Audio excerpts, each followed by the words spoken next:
Hi, folks, and thanks for joining us today on our Let's Talk Career series. For those of you just tuning in for the first time, just to give you a bit of insight, this series is to talk with various guests in different occupations to learn more about the path that they took to get to those careers, as well as someone who may be thinking about changing into a different career to understand more logistics and ideas around what it takes to get into that type of career, maybe some tips and tricks and advice from our guests. So today I welcome our guest, Lynda Bridgeman. Thank you, Lynda, for joining me today. I appreciate you doing this with me live on our Facebook. No problem. Thank you so much for inviting me. No problem, no problem.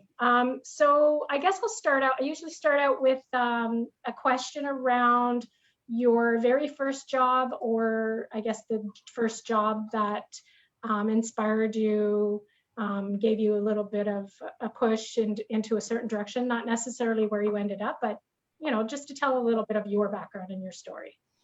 Okay, I think the best answer would probably not be a job per se, as a placement. So I went to, when I was in college, of course, college is amazing for having, real life experiences. And I was very young. I was in a social work program, and I was 18 years old, thought I knew everything about the world. And of course, my professors all thought differently.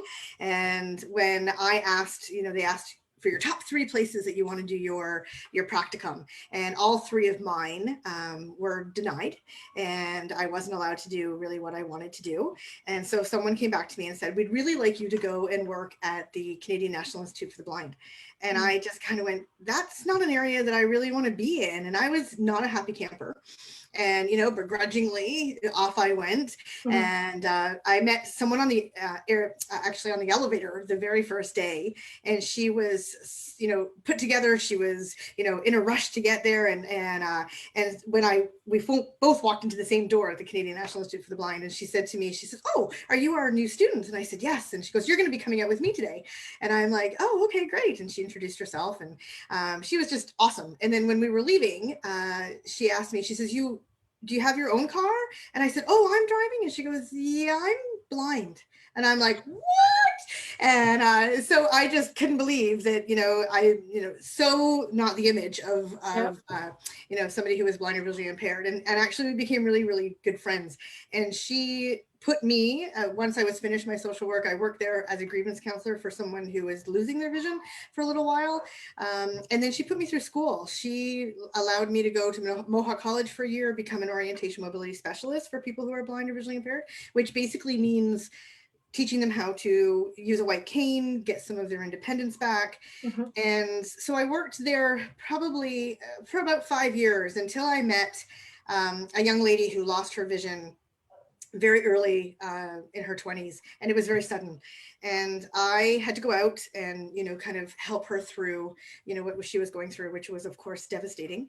And I had to teach her how to use a cane, and she was hands down the worst cane user ever. She was, just being the heck out of the environment, not picking up the cues. And we kind of decided together that a dog and a dog guide was her way of the future. So we got her as prepared as we possibly could to head out, and off she went across North America to go and get a dog. And she came back a completely independent woman. And I thought, that's totally what I want to do. So I basically, I guess probably weekly, I sent my resume up to one of the only local dog guide schools in Ontario. Well, actually, I guess there is one in Ottawa, but of course that's not local where I'm from. And so I basically said, you have to have me on staff. And it was really the other way around. I wanted to be there, but I told them they had to have me. And basically called them every single week until they either agreed to have me arrested or hired. And they took a chance on me. And for 12 years, I worked as an orientation mobility specialist and a client service manager at the dog guides in Oakville. And it was hands down my dream job. Absolutely amazing.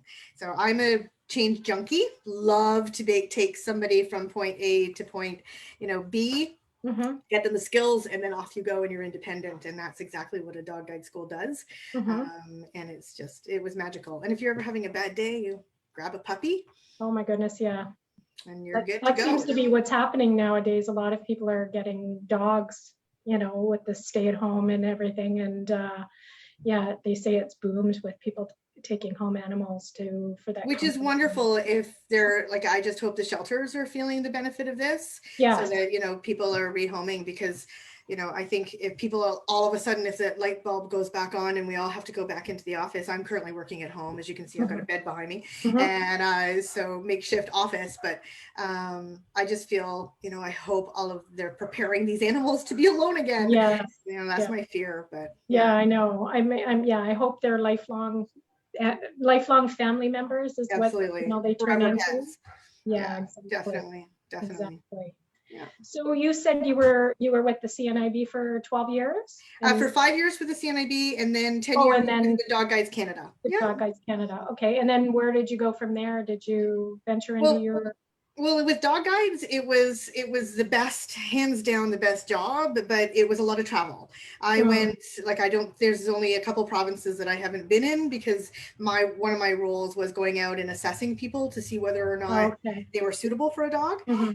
So I traveled all over Canada. So by the time I had my second child, my first child was fairly easy because he would just come with me and we would kind of travel together. And but by the time I had my second, I just knew I couldn't do that level of travel anymore, and sadly made the decision to leave the dog guide school, which was a tough one. It was a really tough one, because it's not very often that you actually get to do something that you're really passionate about. You should try and find something that you love or like, but a passion is tough to find, and those people who get to do that are very, very lucky. Very lucky. And so I ended up applying to St. Elizabeth Healthcare, which is where I'm at now, and I've been with them for 13 years, and really enjoy this. It's a different type of, it's not a passion, but it's a love. I get to work with some pretty incredible people and pretty incredible stories. So. And your role there is in management? I do. I manage 2 teams. I manage the Global Delivery Center and also the Client Contact Center, which both are based in customer service, as well as onboarding our new patients. We are responsible for home care, a variety, could be nursing, personal support, any of the therapies, which include OT, PT, speech language. So my team onboards new clients, sets up the electronic health record, maintains the electronic health record, and makes sure that all the information that the field staff, the actual people doing the care, have at their at their fingertips, basically, and make sure that it's always up to date. And they also do all of the customer service, so all of the incoming calls and things like that, and making sure that people are getting to the right information and to the right person. So yeah. Did you have to take anything in school for this, or were you just jumped in there? And well, because my role at the dog guide school really morphed over time. I went in as an instructor. I went in as specifically an orientation mobility specialist, but I became the manager of client services over time. So, that whole customer service, it's kind of one of those things that really comes natural to me. And really that's my mom's influence. She's just always been that type of person.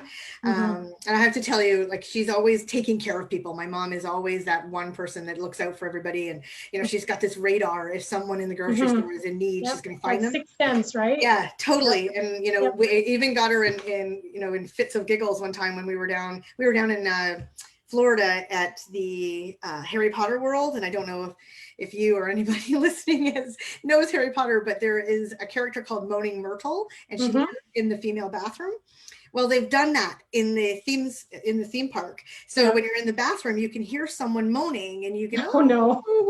And of course, my mom thought there was somebody in absolute distress, and she comes flying out of the cubicle to me, and she's like, "We have to find out where that voice is coming from. We have to help her." And she was so desperate to help whoever it was that was moaning, and I'm killing myself laughing, saying, "Mom, that's Moaning Myrtle. She's a character in the book." So Mom wanted to help her desperately. So that's hilarious. I love it. Yeah, definitely gets her in trouble every once in a while, but so the job that you're doing now, what would you say is your favorite part of the job that you like the best? My people, the people that I work with, and my team. They are a phenomenal bunch of individuals. COVID changed our world dramatically overnight, and they rolled with it, and they're just hardworking, fun, crazy, nutty, and that's really who I hire. Yeah. So, but just I can vouch for that. yeah, absolutely. Catherine was one of them. So, you know, and I just, yeah, they mean everything to me, and that's really why I get up in the morning and go to work, is just to make sure that they can do their job easily and to their satisfaction as well. So it's the people. And I think also the big picture. I'm a big picture person. You know that. That I need to know where I fit in the big giant, you know, all the cogwheels, which one am I? And I really want my staff to know that too. So, you know, when they're doing these sometimes mundane tasks, or, you know, answering yet another phone call, what role am I playing and who does it help down the road? And, you know, a lot of our clients that come on, especially where we are people who have chosen to die at home. And so we need to make sure that they're supported and able to do that. So it can be really emotional, but it's, you know, if you understand what part you play, it just means that much more, right? Yeah, it can be very, very rewarding if you do. Absolutely. You take a bigger picture and you know that part you're playing is an important part in that the person on the other end of the phone or the under that care, it's very important. So yeah, absolutely. Big picture person. Yeah. What else do I want to ask you? I don't know. So what would you say is the toughest part of your job? Oh, wow. I know I'm just picking stuff out of my hat. I have a hard time with that because, you know, I'm kind of a weirdo in a sense that, you know, somebody might say that we're constantly changing and that's tough, but I'm a change junkie. I love to do that kind of thing. So I think, I don't know what the hardest part.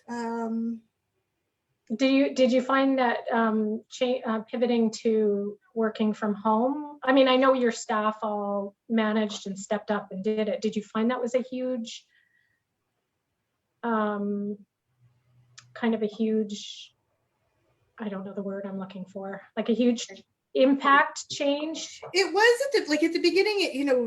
I was asked how quickly can you get people home, and I'm like, tomorrow. And you know, so, and they literally within 24 hours morphed in. I think the biggest challenge for me is not having that face-to-face time, in a sense that, you know, I like to be on the floor. I like to connect to staff. You know, I like to leave stickies on people's monitors to let them know they're doing a great job, or, you know, whatever. That was a challenge. And I, you know, for me personally, I know the first couple months I was licking the windows trying to get out of here. And, you know, I was really struggling with that. But I think, you know, through this type of media, you know, I talk to people all day long, and I think that definitely helps. There's still, you know, that I was in the office for the first time in probably 6 months the other day, and just physically seeing people, and, you know, and you know, nobody report me, but there was there was one employee that, you know, you're supposed to be social distancing, and we all had our masks on, and we all, you know, did what, and she just ran into my arms and gave me the biggest hug. And there was a moment where I'm like, we're not supposed to do this. Oh, this feels so good. Yeah, I know. You know, it was that, I think, has been the biggest challenge, is not having that face to face. But in the other side of it, it is also, you know, I think if you remember, my office was definitely constantly, it was like a revolving door. Revolving door. Yep. Yeah. Open door policy you always had. Yep. Yes. And so, you know, that has changed in a sense that I think my team has gotten stronger in independently thinking and problem solving, because they don't just have me to go to right at the end of the aisle. Yeah. So, you know, sometimes I hear about things that this was a challenge, but I figured it out, and it's like, yes. And, you know, and I'm all about, I love when people figure it out on their own, you know, and to celebrate that. So I think there's definitely massive pros and, you know, some cons to working from home, but overall, I think everybody's really enjoyed it. And I love the fact that people are comfortable. And, you know, I think working in an environment where there's 96 of us in an office, someone's going to get under your skin every once in a while. And that doesn't exist anymore. You know, I think that's a reality that has changed as well. And I think if we go back to, I mean, they call it the norm, but I think this is more the norm now, that those things are going to be a struggle because you're going to, be more wary about holding your tongue. Mm-hmm. I think it'll be, yeah. The person sitting beside you, they may, chew funny, or they may sneeze funny, or they may do all of that stuff. They wear perfume you don't like, it's all of that has disappeared. But I think, most of us, and, I'm sure you would agree, COVID has really kind of put into perspective what's important. Mm-hmm. Family and friends and those connections that we have. So I think, making sure that those remain. Huddles are tough, but we always have a good laugh when we turn on our cameras, and we at the beginning we all wanted to take the camera around, show me where you're working, and all of that kind of stuff. So we've developed at PATH an open Zoom policy. So we have an open Zoom all day long. You can pop in and out, and management is always on there if you need. And we just found that worked for our stuff. Not everybody's in there. Like I have to be out of there because I want to go and socialize. I can't do that and work. So I set it off, and but it's a place that I can go. I know they're all in there, and if I have a quick question or I'm having a bit of a rough time and I just need to see a face and have a conversation, it's been life-saving. So that's awesome. We use at St. Louis, we use Teams. That is definitely, it's kind of one more thing you have to check and have on. But it is, I love the instant messaging back and forth, and you can quickly turn a camera on like this, and and face, and there's nothing better than seeing a face and a smile at the other end. Exactly. Or if you're working through a problem together, you can see the frustration. And I'm a huge study in body language, always have been, and I think it's because I worked with people who are blind or visually impaired as well. Put them through their paces. They would come in, maybe living in St. John's, Newfoundland, never been anywhere, and by the end of the course, we're on a subway in downtown Toronto. So they're like, no, I'm comfortable. Meanwhile, the jawline is tight, the shoulder. Like, I don't think you're comfortable. But they did it, and they rise to the occasion. Body language is something that I definitely miss. When you ask somebody, how are you doing? Yes. When it's you can't see it on a Zoom when there's 10 people in there. You can't even really see their face. Can't. Yeah, it's tough. That's tough. Yeah. I'm definitely a people person, and so this has definitely been a challenge. So I don't miss the commute, though. That's for sure. I don't miss the commute, though. No, I know that's the one thing. I think the driving part of it is like, this is nice. Like I can do everything I could do from the office from home, and I'm good. Yeah. And that time that you had, that you spent in the car, I don't think anybody really realized just how much time you spent in a car, because now I have that time with my kids or at home, or I can do projects, and I don't think anybody realized just how much of your life was spent in a car. Definitely. And that you can actually, the job is actually, most jobs, not everyone of course, but a lot of them are versatile, that you can do the job from anywhere. Like that's an amazing thing that we've come up with, that you wouldn't think that you would be able to, and maybe the staff isn't going to work so hard, but we figured it out. We all managed to figure out the best way to do this. And I think being someone who, one of my tasks is to run productivity and to make sure, obviously that people are pulling their weight. And we are more productive at home, in my opinion. People get a lot more done because they're not, distracted by everything else that's going on in the office. And, that whole heads down, get her done. People still have their good days and their bad days, and they're distracted. It could be, children. I think people have a lot of demands on them right now. And I've really, really said that to my team over and over again is, I'm a firm believer that when we were in the office, life didn't stop when you walked through those doors. It doesn't stop when you log in, especially in your own home. So, if you need to step away and deal with, a child that needs help with homework, or, a pet that has just thrown up on your carpet, that happened this morning. So, deal with it, because, life, I think the thing is a lot of people want or feel they need to turn off life when they go to work, and you can't.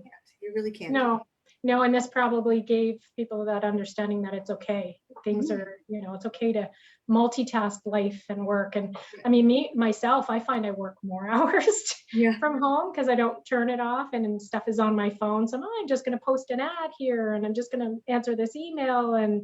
But I don't mind because I know during the day something might come up and I need to go and answer the door because somebody's there, some package is coming. So, I have that flexibility. And it all kind of balances out in the wash. Yeah, as long as you're doing, and if you're doing your job, and your boss will know if you're doing your job because it's getting done or not getting done. So it's. I know when we first came home, because I didn't have a home office, I never worked from home before. I set up a desk in my kitchen. I have like this little area that you can eat in, and so I set it in there, and I loved that because I got to look out the window, and right beside the kettle if I wanted a cup of tea, and I loved it, but I never turned it off. Sense that every time I walked into the kitchen, there was work, and I would glance over and get sucked into it. So now I actually I didn't choose to move up here. I needed to move up here because of a renovation downstairs. So I moved upstairs into this room, and now I have a door that I can close at the end of the night. So I literally can get up at 5, walk away, and I know that I'm done for the day. Although, like you, I have a cell phone who, I'm on call 24 all of the things, all of the people, everything's happening. I always check in with the team and make sure that they're okay. And at 8 o'clock, I'm like, how are things? Do you need me to jump in? Yeah. It's healthcare has definitely changed over the COVID. It's definitely morphed. So we're definitely scrambling to keep up with volume, which is good. So I was going to ask you about what you would look at if you were hiring somebody. Now, I guess that would be depending on what position it would be for. So I don't know if you would want to answer that in relation to the jobs that you manage, the positions that you manage over. I do a lot of hiring. I've just gone through the process, but it's really. So if somebody was going to come to you, they wanted a job, they wanted to work in healthcare, what would you recommend, for education, experience? What would you be looking for in a person if they were wanting to come into that field? Specifically for the CSR rules, I'm looking for. Honestly, I'm looking for personality. I'm looking for someone who has the ability to be empathetic, who has the ability to multitask. It doesn't necessarily mean that they had to work in healthcare before, or they had to work in a call center before, because we definitely do take a lot of phone calls, and we're similar to that environment. But somebody who, even a mom who's had, 2 kids and raised 2 kids, they're multitasking, they're planning, and they're doing all of these things. And, so a lot really comes down to my connection during an interview. That's really where, and that is a challenge for me right now over Zoom. That's really tough because, getting somebody, again, that whole body language piece, getting somebody in a room and just having a chat. I am supposed to have a script when I do my interviews, but I don't follow scripts well. It's like me with this. I have a script of questions. I don't know where it is. I'm not the more you hand me a script, the more I'm going to go off. Yeah. So, I do have the standard. Yeah, I do have the standard questions. I want to make sure that they've done some research. I want to make sure that they prepared for an interview. So those are the things that I definitely want. What do you know about St. Elizabeth, and why do you think you want to work here? I want to hear it from their perspective. I want to know that they didn't just show up. I definitely would like, again, somebody who has that empathetic side, somebody who has a sense of humor. It really is somebody that I want on my team, because if you are not enjoying what you're doing, you're not going to do it well, and you are not going to help everybody else around you enjoy what you're doing as well. So, but being prepared for the interview is really key. Experience definitely, but if you don't have experience in what you're applying for, connect some of the other things that you've done to what you're applying for. You know, I had a gentleman who was a plumber, hurt his back, couldn't be a plumber anymore. And I'm like, okay, so how do you think this fits in? And he says, well, you know, healthcare is kind of putting, or what you do is kind of putting a whole bunch of jigsaw puzzles together. And he says, so is plumbing. And he says, you know, you have to have the right pieces to get to the end result. And he says, and I'm like, wow, that's a really cool answer. And, you know, and he actually worked out really, really well and stayed with us for quite a few years. And you know, somebody kind of thought I was nuts hiring a plumber, but he was a very compassionate individual and wonderful with clients on the phone, and was able to multitask and able to kind of put all those things together in his own way. So, you know, kind of, you know, don't get stuck on, do I have this education and this education and this education, although that's incredibly important, but it also needs to connect, you know, make connections of what you've done in your life. You know, I raised, you know, somebody came in and they've raised 3 kids, and, you know, she had to organize this, and she was on this planner. She hadn't worked in, I think, 10 years. And, but, you know, she's one of my best CSRs now. And, you know, she just had all the skills. She just didn't have them on paper. So. Yeah. Sometimes life experience is the best experience. Absolutely. And you can come out with 17 just different degrees and not be able to carry on a conversation. So yeah. I'm not saying the education is not important, because it is. No. But the life experience has to be involved. I mean, that's why we have these young people coming out of school, and they're expected to have 10, 12 years experience before they get hired. They're like stumped, like, what do I do? How do I get that? How do I? It's life experience as well. It's not necessarily a job that you get to. It could be volunteering and organizing something, or being involved in any kind of activity. So absolutely, being able to think outside the box on, you know, have this education, but I also have all these tools and these passions and these things that I do outside of my education that I've been successful for. So sell that. One of the challenges for me definitely right now is the, you know, because I've been with the company for 13 years. Before then I was with the Dog Guys for 10. So I'm one of those people that tends to stay where I like what I'm doing.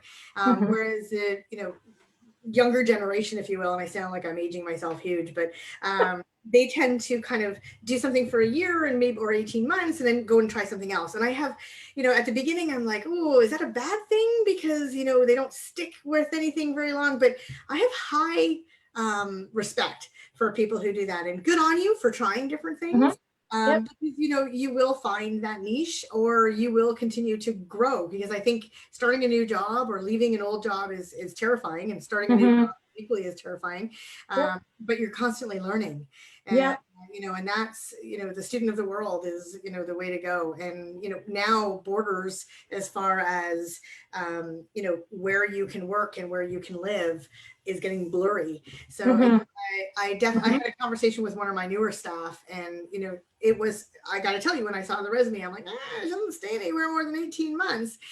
But if I can get her best 18 months, and, you know, I'm golden. Or she can move within the company. And I think that's the other thing, is she may not stay with me for more than 18 months. And actually she's just applied and been successful within St. Elizabeth. So I'm so excited that she's moving on to a different position. But she's a student in a sense that she continuously learns and takes what she learned with me and will apply it to her new role, take what she learns from that role, apply it to her next. So I'm very envious of that type of thinking. I think that's really cool. So, I think I remember that even when you went into this position, you were still of that mindset. It's like, it's a big jump to, it's a great opportunity, but it's also just a big jump. This is what I'm used to. This is what I've been doing. And, you know, there is definitely a part of me that's that massive control freak. And, you know, and do I want to let somebody else do what I was doing? Like, what did they do? I know. No, I'm going to hold on to, no. So, you know, I took both of the best of both worlds, in a sense that I stole some people and took them with me. And, you know, and I guess there was parts of my previous role, because I've changed roles, and like what you've alluded to at St. Eliz, and I took parts of what I really, really loved, took them with me, and parts that were a real challenge that maybe weren't my favorite, I've left those behind. Yeah, you So, got to delegate that. It's absolutely. gone. It's gone. Totally. And I absolutely love what I'm doing now. And I get involved in a lot of projects, as you know, St. Elizabeth and healthcare in general changes moment to moment to moment. Oh my goodness, yeah. So, yeah. So we always have to kind of be thinking outside the box. And that's one thing I love about this company is it always kind of says, well, why can't we try that? And let's do this and let's change this. And, yeah, we've been doing it this way, but how about this way? And, so I've been involved in a lot of projects, which I love. I'm definitely an ideas person. My husband would tell you that, to the point of absolute distraction. Like, what if we do this? What if we do that? What if we do this? And he just goes, because he knows he's the one that actually has to do a lot of it. Yeah, so you're the idea person. He's the doer. Yes, yeah, I need doers around me. So he does tend to like drift off as I go on to the whole what if. And now that I'm home, it's worse. So, but what are you building in your house? What are you doing? There is not a room in this house that has not been touched since I started working from home. So, and I started a little business on the side, which is crazy, but it's always been something. And John and I, who's my husband, we keep thinking that maybe in 8 years we'll be retired, and this is what we would be able to do full time. Yeah. So, we're kind of trying out a whole bunch of different things. So, yeah. I hear that a lot too. People are opening side businesses because now they are home and have more time and are hands-on available. So it's a great opportunity. Absolutely. Especially if it's something you love to do. Like maybe your job isn't your dream job. You like it, you do a good job, but if you get to do a little bit of your passion along with that and make some money and. Yeah, absolutely. And I think the other thing is people have more time because they're not in a car. 3 hours of every day was in a car. So now 3 hours of every day is painting something. So have you made bread? That was a big thing for almost a year. Yeah. It's you name it, we've done it. So except Disney World, what happened there? Yeah, Disney World. Well, we did the cruises for a little while, but nobody's traveled anywhere. But my son actually asked me the other day, he says, if you could go anywhere as soon as this is all over, where would you go? And I'm like, oh my gosh, like 10 places instantly came to my head. And, but his, of course, was going back to Florida and staying but it's not about being somewhere else, it's being with the people. And it's funny how that's changed in a sense that, if you had asked him 2 years ago, it would have all been about, the place he was going. Now it's the people who was going to go with him because he wants his grandparents and his aunts and uncles and cousins. And, things have changed definitely. But that priority thing, right? The priority thing. Putting it into perspective of what's important. So, now we just have to be able to pivot and change and bend really with our job, because that's kind of what it is. We wear many hats for our job now and we do many things, and it's not, this is your job and that's what you're doing. It's not a straight path anymore.